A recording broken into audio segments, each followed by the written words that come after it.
بسم الله الرحمن الرحيم.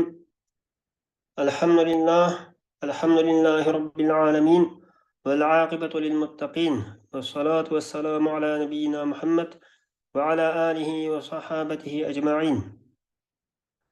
اللهم لا علم لنا إلا ما علمتنا إنك أنت العليم الحكيم. ربنا لا تزغ قلوبنا بعد إذ هديتنا وهب لنا من لدنك رحمة إنك أنت الوهاب. رب اشرح لي صدري ويسر لي أمري واحلل عقدة من لساني يفقه قولي. ربي زدني علما. Bugün Allah subhanahu wa ta'ala'nın iltifat bilen tefsirlerinin içindeki en itiraf kılıngan şu mötəbər tefsir bolğan Tefsirul Celaleyn degan bu kitapni o'qishni boshlaymiz. Bugün tunji muqaddimasi. Endi biz Qur'oni Karimning bu tefsiriga kirishdan burun tefsir haqida, tefsir degan nima, bu Tefsirul Celaleyn qanday kitap degan haqida bir oz qisqacha bir tushuncha berib o'tmoqchiman. Endi tefsir deganning lug'at ma'nosiga kelsak, bu al-idah va tabyin degan ma'noda ekan. Ya'ni ochiqlashtirish va bayon qilish degan ma'noda. Ana fassartul hadisa va bayyantuhu va awdahtuhu degan bo'ldi. Ya'ni men so'zni bayon qildim, men uni ro'shanlashtirdim, ochiqlashtirdim deganlik. Bu Qur'oni Karimning tafsir qilish, ya'niki bu shar'iy islohdagi ma'nosi nima bo'ldi desa, buni yig'inchoqlab aytgan vaqtda yana Alloh taoloning kalomini bayon qilish. Ya shu Qur'on yoki Qur'oni Karimning lafzlarini, Qur'oni Karimning so'zlarini va so'zlarning mafhum qaratmalarini bayon qilish deganlik. Ya bo'lmasa bu inson toqatining miqdori bo'yicha Alloh taoloning shu oyatdagi murodini tadqiq qilgan ilim deganlik bo'ladi. Bu tafsir cho'ng jihatdan 3 qismga bo'lindi. Birincisi tafsir at-tafsir bil ma'thur, ikincisi at-tafsir bil ra'y, üçüncüsü at-tafsir al-ishari. At-tafsir bil ma'thur degan birinchi qismga kelsak, bu yine ma'thur bilan tafsir qilish degan ekan. Ma'thur degan nima desa, yine shu Qur'on hadisga tayangan holatga tafsir demoqchi bu yerda. O'ziniki ra'y bo'yicha, ko'z qarash bo'yicha tafsir qilgan emas, balki Qur'on hadisga tayangan holatga tafsir deganlik. Yine at-tafsir bil ma'thur birinchidan Qur'onni Qur'on bilan tafsir qilish orqali bo'ldi ekan. İkinciden Qur'onni hadis bilan tafsir qilish, uchinchisi Qur'onni sahobalarning so'zi bilan tafsir qilish deb 3 qism bo'lindi ekan bu. Ham Qur'onni Qur'on bilan tafsir qilishningki bunun qator bir misol keltirsak, Alloh taolo Qur'onda estaizu billah ves-semai vet-tariq ve ma adrake met-tariq dedi. Yani osmon bilan qasamki va tariq bilan qasamki deb kelib, tarixning nimaligini sen qanday bilalaysan deb Alloh taolo 3-oyatda, shu suraning 3-oyatida at-tariq degan so'zni an-najmu saqib deb o'zi tafsir qilib berdi mana. Bu Qur'onni Qur'on bilan tafsir qilish. Endi Qur'onni hadis bilan tafsir qilish kelsak, buningki misollardan birisi shu Abu Mas'ud roziyallohu anhu rivoyat qilgan bir hadisda shunday kelgan. Alloh taoloninki allazina amanu va lam yalbisu imanahum bizulmin ulaika lahumul amnu va hum muhtadun degan shu oyat nozil bo'lgan chaqda deydi. Ya'ni iymon etganlar va o'zining iymoniga sherikni aralashtirmaganlar. Ya'ni o'zining iymoniga sherikni evvelem yelbisu imanahum bizulmin, o'zlarining iymoniga zulmni aralashtirmaganlar degan mazmundagi oyatimni. O'zlarining iymoniga zulmni aralashtirmaganlar degan mush oyat nozil bo'lgan chaqda bu so'z sahoba kiromlarga egri kelib, bu yerda nima demoqchidir deganni darhol tushunib olmagan gapdan tushunib olmay Rasululloh sallallohu alayhi vasallamga ey Allohning payg'ambari, bizning qoyishimiz o'ziga zulm qilmaydi. Bizning hammamiz bu zulmdan xoli bo'lmaydigan bo'lsak, biz bu oyatdagi maqtalgan kishilar qatoridan bo'lmaydigan o'xshaymizmi degandek savol so'ragan chaqda Rasululloh sallallohu alayhi vasallam ularga bu oyatni tafsir qilish orqali ularning tushunchisini to'g'rilab qo'ygan. Yine bu oyatda deyilayotgan gap sizlar o'ylagandek undaq emas.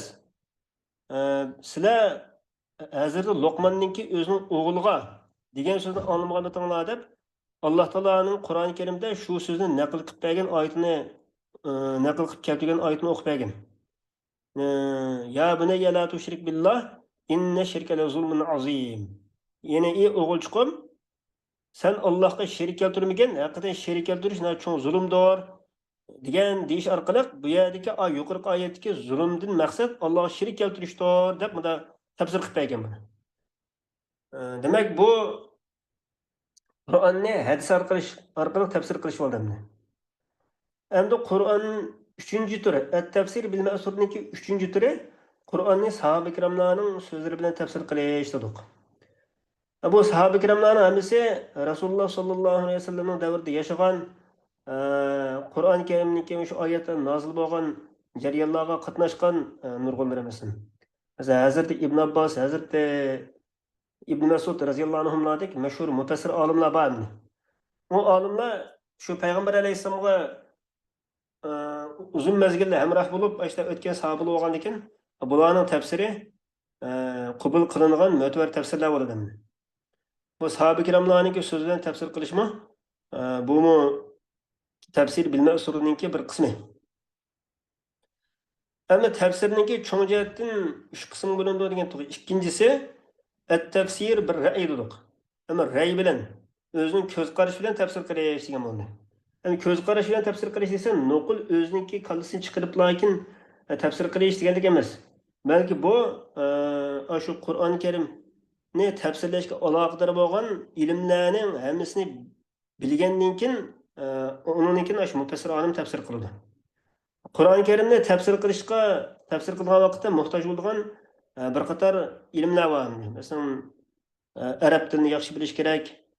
Arab tilininki shu kona arab tilining ujur-bujurgacha hammasini yaxshi bilish kerak. Masalan, nahv sarfni yaxshi bilish kerak, usulul fiqhni yaxshi bilish kerak. O'sha bir qator ilmlar bor.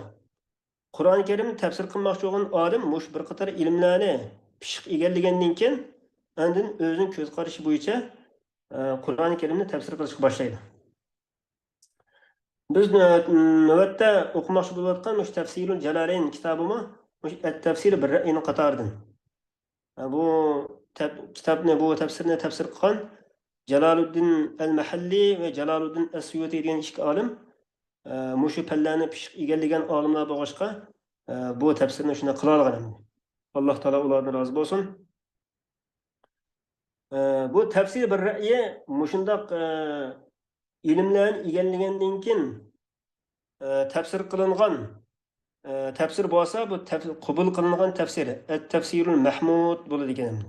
Agar yuqorqi ilmlarni egallamay, yuqorqi ilmlarni pishiq bilmay turib, işte o'zining ko'z qarashi bilan tafsir qilib qo'ygan manda tafsir bo'lsa, bu qabul qilinmaydigan tafsir, at-tafsirul mazmun bo'ladi ekan. Xo'sh, endi tafsirning 3-chi qismini at-tafsirul ishariy dedik. Bu ishariy tafsir degan qanday tafsir degan chaqda endi ba'zi insonlar Alloh taolodan niyat qo'rqadigan, o'zining nafsining qattiq hisob etib turadigan, mush Alloh taolo buyurgan ishlarni niyat yaxshi o'rindab, Alloh cheklagan ishlarni yiroq turgan mushundoq bir musulmon olim bo'lsa, Alloh taolo uningga qalbini ochib o'tadi. Alloh taolo qalbiga nur ato qiladi.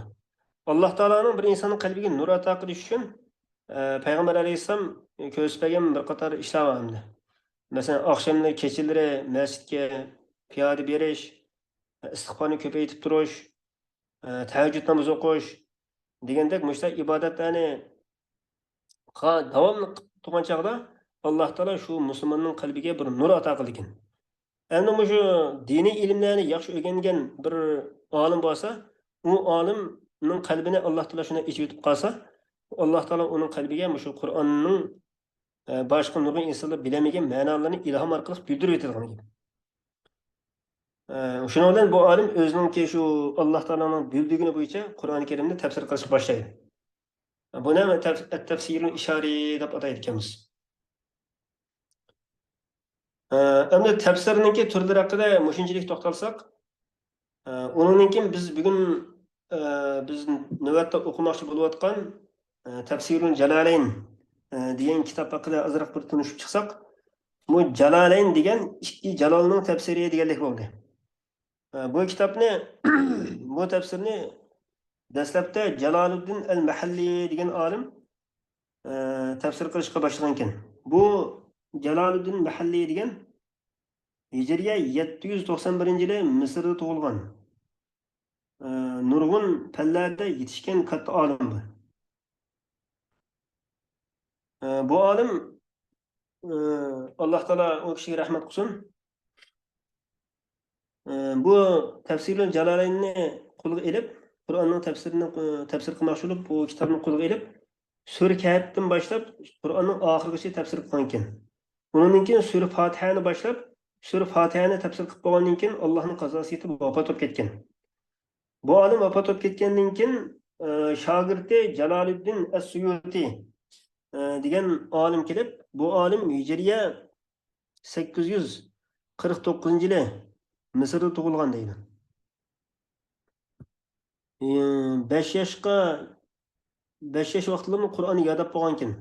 8 yosh kirmay turib, mushu Umdatul Ahkam va Imom Navaviyning Minhaj Alfiyat ibn Malik, Minhajul Baybavi qatorliq mushu kitoblarni yodlab bo'lgan deydi.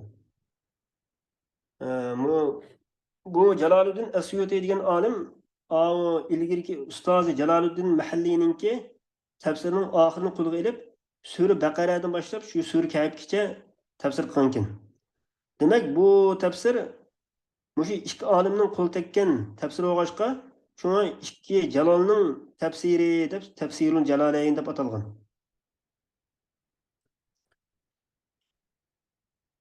Endi biz Alloh taolaning iltifoti bilan mushu Suratul Baqara, Sura Fatihadan boshlab buni o'qishni boshlaymiz. Alloh taolo hammalarga manfaatli ilm ato qilsin va bu qilayotgan amalimizni qiyomat kuni bizning yaxshi amallarimiz qo'yilgan tarozi qilib bersin va bu kitobimizni yaxshi o'qib o'zlashtirib minishga nasib qilsin. Va axiru da'wana anil hamdulillahi robbil alamin.